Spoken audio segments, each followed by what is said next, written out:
السلام علیکم دوستو، ویلکم ٹو اسلامک انٹرسٹ۔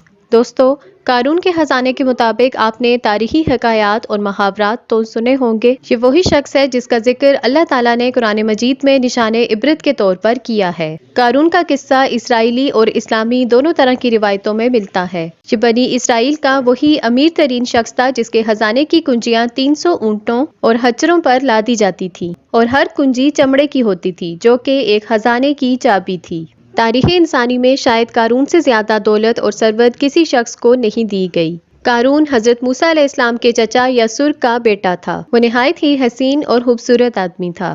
یہی وجہ تھی کہ بنی اسرائیل اور قبطی لوگ اسے منور کہا کرتے تھے۔ قارون جوانی میں اپنی قوم کے سب سے با اخلاق اور نیک افراد میں شمار کیا جاتا تھا اور بہت بڑا عالم دین بھی تھا کیونکہ اس کی پرورش موسیٰ علیہ السلام کے سائے میں ہوئی تھی۔ اس لیے وہ کتاب کا علم بھی رکھتا تھا اور اچھی آواز کا مالک بھی تھا۔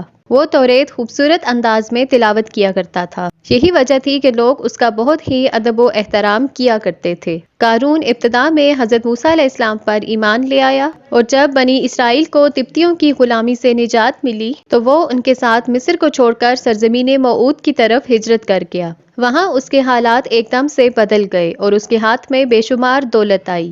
دیکھتے ہی دیکھتے وہ اپنی قوم کا امیر ترین شخص بن گیا، جس کا ذکر اللہ نے قرآن مجید میں کچھ یوں کیا ہے: بے شک قارون موسیٰ کی قوم سے تھا، پھر اس نے قوم پر زیادتی کی اور ہم نے اس کو اتنے خزانے دیے کہ جن کی کنجیاں اٹھانا ایک طاقتور جماعت پر بھاری تھی۔ ایک جگہ فرمایا کہ جب اسے اس کی قوم نے کہا کہ اتراؤ نہیں، بے شک اللہ اترانے والوں کو پسند نہیں کرتا، اور جو مال تمہیں اللہ نے دیا ہے اس کے ذریعے آخرت کا گھر طلب کرو اور احسان کرو جیسے اللہ نے تم پر احسان کیا، اور زمین میں فساد نہ کرو، بے شک اللہ فسادیوں کو پسند نہیں کرتا۔ جب زکوٰۃ کا حکم نازل ہوا اور حضرت موسیٰ علیہ السلام نے اس سے عہد لیا، جب اس نے اپنے مال کا حساب لگایا تو ایک بڑی رقم زکوٰۃ کی نکلی، تو لہٰذا اس کے دل میں لالچ پیدا ہو گئی اور وہ زکوٰۃ کا منکر ہو گیا۔ اس نے ایک گندی چال چلی۔ اس نے بنی اسرائیل میں سے ایک گروہ کو جو کہ اس کا حمایتی تھا جمع کیا اور کہا کہ اے بنی اسرائیل، موسیٰ نے ہمیں بہت سارے امور کا حکم دیا جس پر تم لوگوں نے اس کی پیروی کی، لیکن اب وہ تم سے تمہارا مال بھی لینا چاہتا ہے، تو تم ایک فاحشہ عورت کو لے کر آؤ تاکہ اسے کچھ پیسے دے کر موسیٰ کو بدکار ثابت کیا جا سکے۔ قارون نے اپنی قوم کے لوگوں کو جمع کیا اور حضرت موسیٰ علیہ السلام سے پوچھا کہ زنا کی کیا سزا ہے۔ حضرت موسیٰ علیہ السلام نے کہا کہ جو بھی زنا کرے حالانکہ اس کی بیوی بھی ہو تو اسے سنسار کیا جائے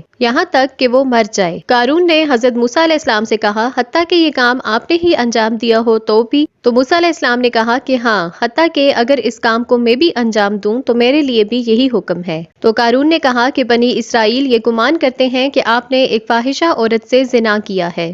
حضرت موسیٰ علیہ السلام نے کہا کہ اس عورت کو میرے سامنے لاؤ، لہٰذا وہ عورت بلائی گئی۔ اس عورت کو جب لایا گیا تو موسیٰ علیہ السلام نے فرمایا کہ اے عورت، اس اللہ کی قسم جس نے بنی اسرائیل کے لیے دریا کو پھاڑ دیا اور عافیت اور سلامتی کے لیے دریا کے پار کرا کر فرعون سے نجات دی، سچ کہتے کہ واقعہ کیا ہے۔ حضرت موسیٰ کے جلال سے عورت ڈر کر کانپنے لگی اور اس نے پورے مجمع کے سامنے صاف صاف کہہ دیا: اے اللہ کے نبی، مجھ کو قارون نے کثیر دولت دے کر آپ پر الزام لگانے کے لیے آمادہ کیا ہے۔ اس وقت حضرت موسیٰ علیہ السلام آپ دیدہ ہو کر سجدے میں گر پڑے اور بحالت سجدہ آپ نے اللہ سے یہ دعا مانگی کہ اے اللہ، قارون پر اپنا قہر اور غضب نازل کر دے۔ لہٰذا وہ تمام لوگ جو قارون کے ساتھ تھے وہ سب اس سے جدا ہو گئے۔ موسیٰ علیہ السلام نے اللہ کے اذن سے زمین کو حکم دیا تو زمین پھٹ پڑی اور قارون اور اس کے پیروکار اس میں دھنسنے لگے، اور دیکھتے ہی دیکھتے قارون، اس کا گھر اور اس کا خزانہ سب اس زمین میں دھنس گیا۔ جب یہ زمین میں دھنس چکے تو زمین کا شگاف دوبارہ بند ہو گیا۔ قارون کی اس دولت کے متعلق بہت ساری روایات نقل کی گئی ہیں، اور تا قیامت قارون اور اس کا خزانہ لوگوں کے لیے نشان عبرت بنا رہے گا۔